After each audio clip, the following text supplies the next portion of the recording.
की बात है, एक गांव में एक जादूगर आया होता।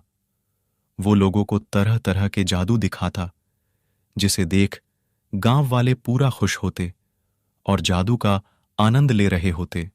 अरे वाह भाई, तुम तो कमाल का जादू दिखाते हो। तुम्हारे जादू ने तो हम सबका मन मोह लिया है। तुम ऐसा क्यों नहीं करते?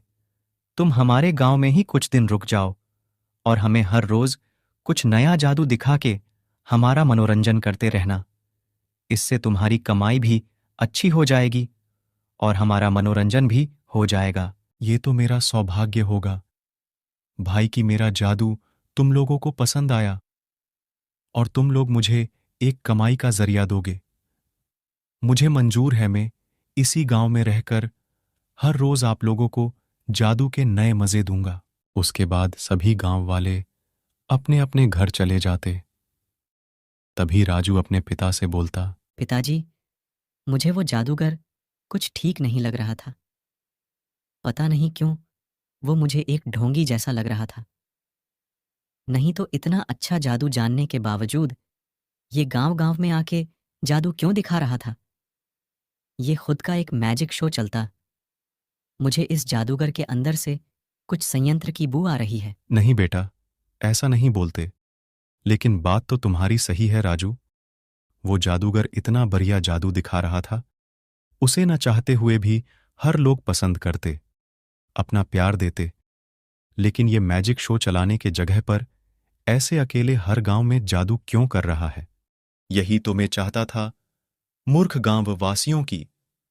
तुम मुझे मेरे जादू से प्रभावित होकर अपने गांव में रहने के लिए बोलो, ताकि धीरे धीरे मैं यहां के लोगों को यहां से गायब करके अमावस्या की रात को उनकी बलि देकर मैं अपनी मालकिन चुलबुली भूतनी को फिर से जीवित कर सकूं।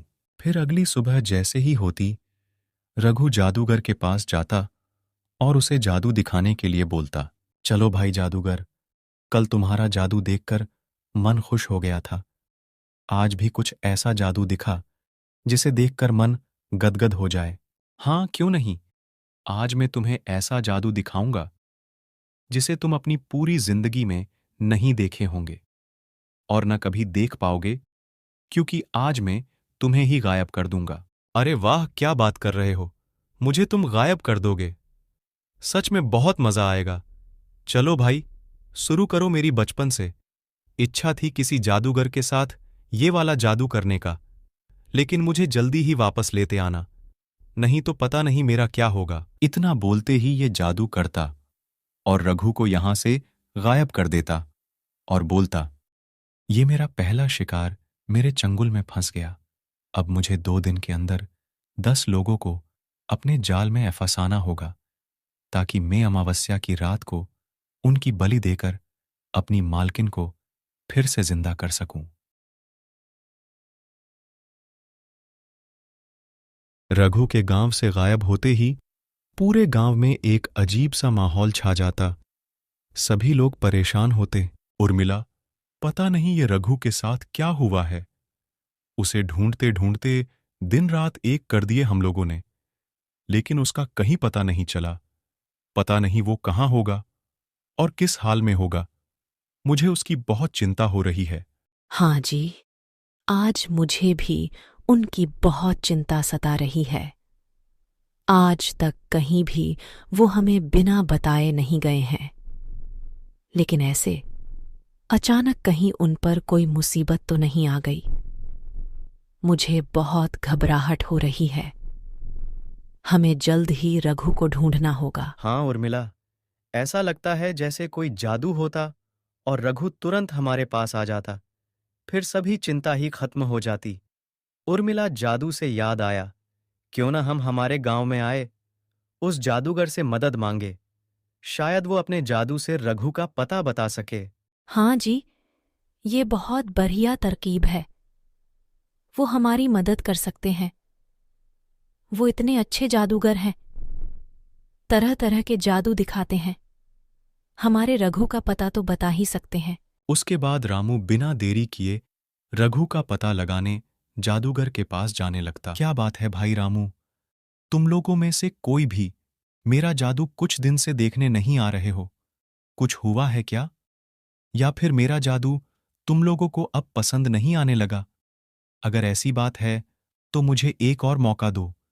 मैं अपना खतरनाक कारनामे दिखा के तुम लोगों को 2 गुना मजा दूंगा। अरे नहीं भाई, ऐसी कोई बात नहीं है, बल्कि हम सब तुम्हारे जादू के और तुम्हारे बहुत ही दीवाने हैं। दरअसल हम लोग बहुत परेशान हैं हमारे गांव से। हमारा भाई रघु कुछ दिन से गायब है।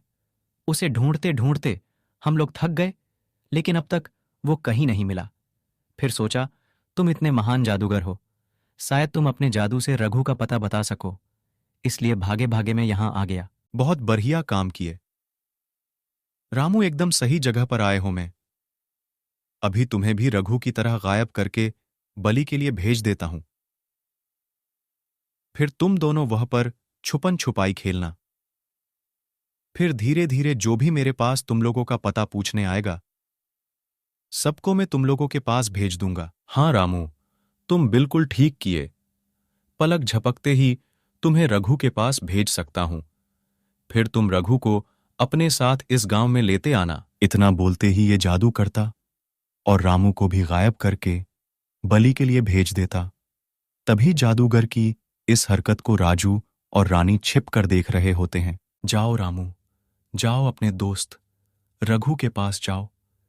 फिर धीरे धीरे तुम्हारे और भी साथी तुम्हारे पास जाएंगे। उसके बाद जैसे ही अमावस्या की रात आएगी, तुम लोगों को यमराज के पास भेज करके अपनी मालकिन को जीवित करूंगा। उसके बाद इस पूरी दुनिया में अपना राज कायम करेंगे।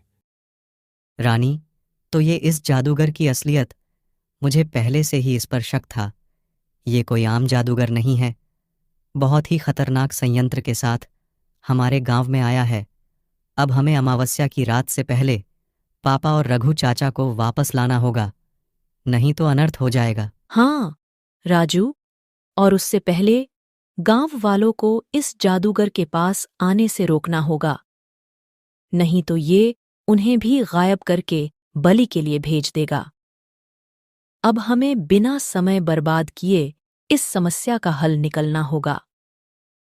चलो राजू, कुछ सोचते हैं। फिर ये लोग परेशान होकर इस मुसीबत से बाहर निकलने के बारे में सोच ही रहे होते हैं कि तभी वहां पर एक जादुई पक्षी आती और उनसे बोलती। क्या बात है बच्चों, तुम लोग बहुत परेशान दिख रहे हो। तुम लोग मुझे देख के घबराओ नहीं। मैं एक मायावी पक्षी हूँ जो लोगों की इच्छा पूरी करने हर 100 साल में धरती लोक में आता हूँ। मेरा 100 वर्ष पूरा होते ही मैं इधर से जा ही रहा था कि तुम लोगों को मैंने काफी परेशान देखा। तुम्हारे ऊपर ऐसी कौन सी मुसीबत आ गई है जो तुम लोग इतने घबराए हुए दिख रहे हो? दरअसल इस गांव में एक जादूगर अपना भेष बदलकर आया है। वो गांव के लोगों को जादू दिखाने के बहाने उन्हें गायब करके अमावस्या की रात को होने वाली बलि के लिए भेज दे रहा है, ताकि वो अपनी भूतनी मालकिन को जीवित करके इस पूरी दुनिया में राज कर सके। उसने अब तक हमारे रघु चाचा और मेरे पिताजी को गायब करके बलि के लिए भेज दिया है। हमें अमावस्या की रात से पहले ही उन्हें बचाना होगा। इतना सुनते ही मायावी पक्षी पूरा गुस्सा हो जाता और बोलता। उस बेहरूपिये की इतनी हिम्मत की वो अपनी भूतनी मालकिन को जीवित करने के लिए मासूम इंसानों की बलि दे और ऊपर से इस पूरी दुनिया में अपना राज जमाने की संयंत्र रचे। अब उन्हें मुझसे कोई नहीं बचा सकता। तुम लोग चिंता नहीं करो बच्चों, कुछ देर के अंदर तुम्हारे गांव के लोग तुम्हारे पास होंगे और ये जादूगर खुद इस दुनिया में किसी को नहीं दिखेगा। इतना बोलते ही ये जादू करता, जिसके तुरंत बाद ही उस जादूगर के ऊपर बहुत ही भयानक बिजली गिरती, जिससे वहीं उसकी मौत हो जाती और रामू और रघु वापस से अपने गांव में आ जाते।